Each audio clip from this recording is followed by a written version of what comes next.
सितारों के बीच एक सितारा, हमारा सूरज। सूरज ये बहुत बड़ा है, चमकदार है और हम सबको जिंदा रखता है।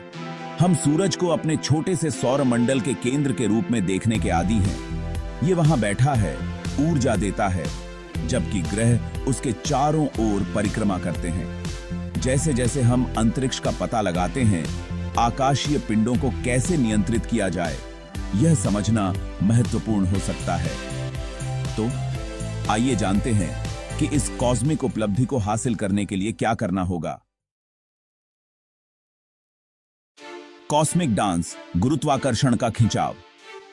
सूरज को हिलाने के बारे में सोचने के लिए हमें ब्रह्मांड में काम करने वाली ताकतों को समझने की जरूरत है। सबसे महत्वपूर्ण, गुरुत्वाकर्षण। यह वह कॉस्मिक गोंद है जो ग्रहों को उनकी कक्षाओं में घुमाता है और आकाश गंगाओं को अंतरिक्ष में घुमाता है। गुरुत्वाकर्षण द्रव्यमान और दूरी के बारे में है। कोई वस्तु जितनी ज्यादा विशाल होगी, उसका गुरुत्वाकर्षण बल उतना ही मजबूत होगा, और वस्तुएं जितनी करीब होंगी, उनके बीच आकर्षण उतना ही मजबूत होगा।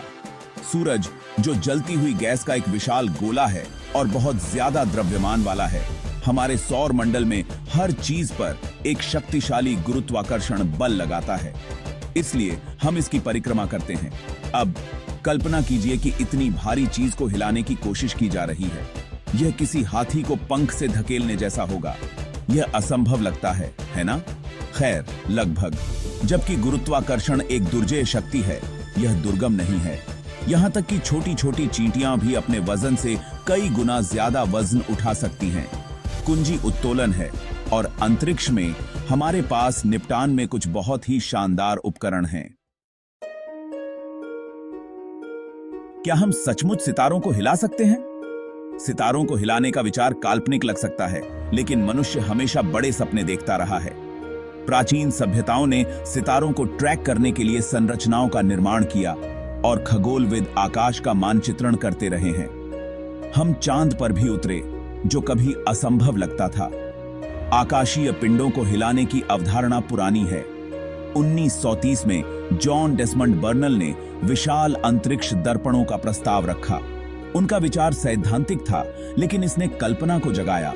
आज भी हम सितारों को हिलाने की तकनीक से दूर हैं, लेकिन गुरुत्वाकर्षण, प्रकाश और ऊर्जा के सिद्धांत वास्तविक हैं। और प्रगति के साथ संभव कल और भव को बाती से सत्य की कल वास्तविकता बन सकता है। मेगा स्ट्रक्चर, एक डायसन दुविधा।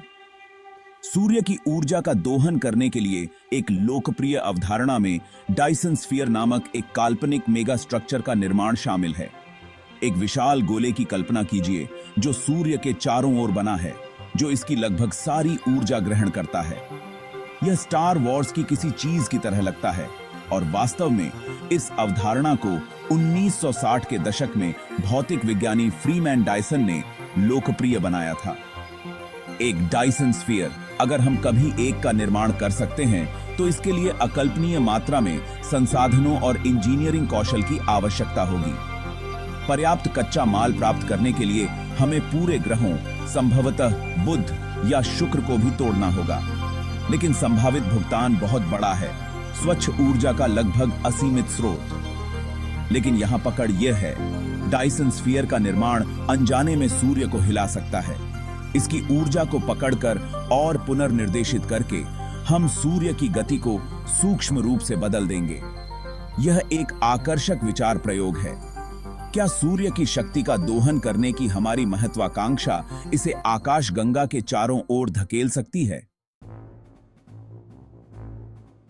भाग 5, तारकीय इंजन, सूर्य की शक्ति का उपयोग।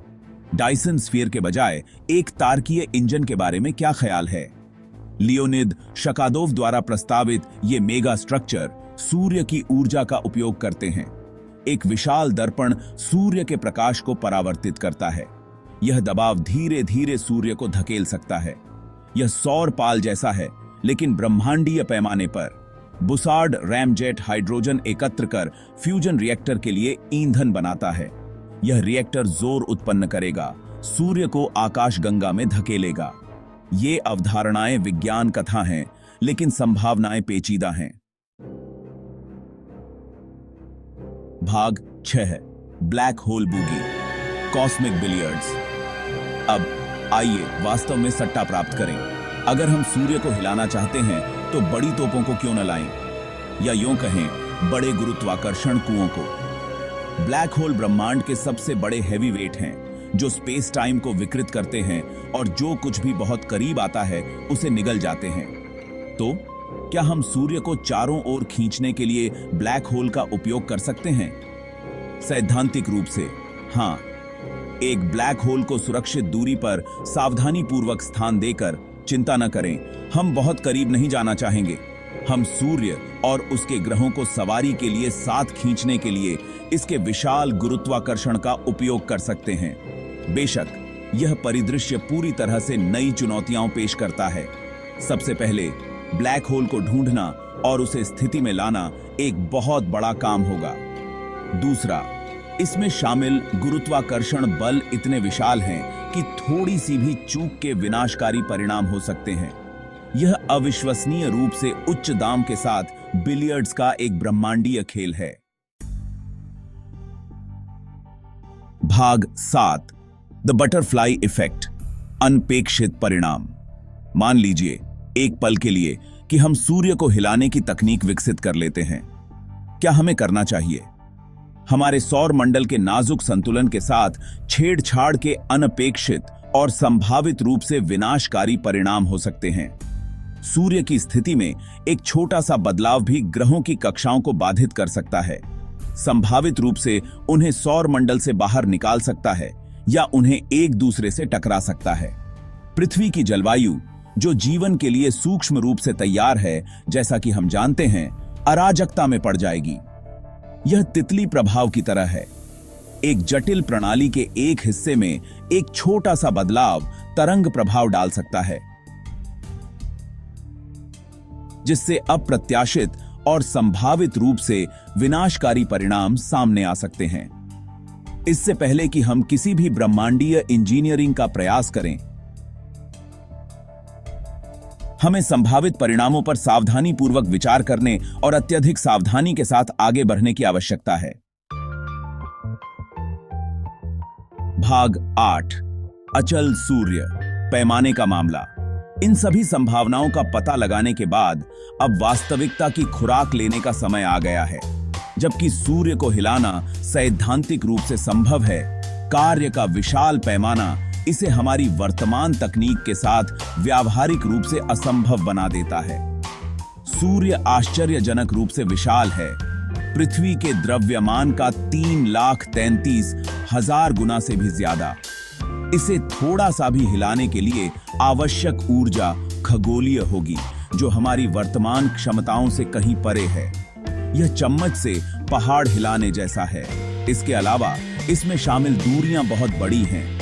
भले ही हम पर्याप्त ऊर्जा उत्पन्न कर लें, सूर्य को किसी भी प्रशंसनीय दूरी तक ले जाने में हजारों,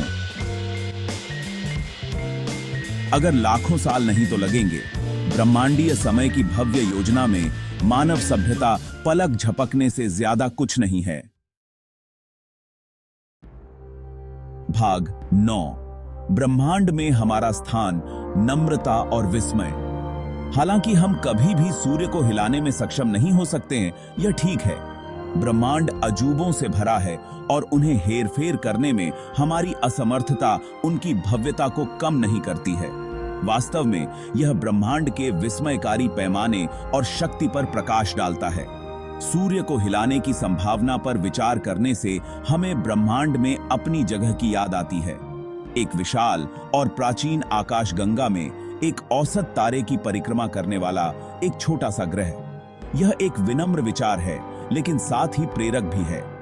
ब्रह्मांड को नियंत्रित करने की कोशिश करने के बजाय शायद हमें इसे समझने, इसकी सुंदरता की सराहना करने और यह सुनिश्चित करने पर ध्यान केंद्रित करना चाहिए कि हमारा अपना ग्रह आने वाली पीढ़ियों के लिए एक जीवंत और रहने योग्य घर बना रहे।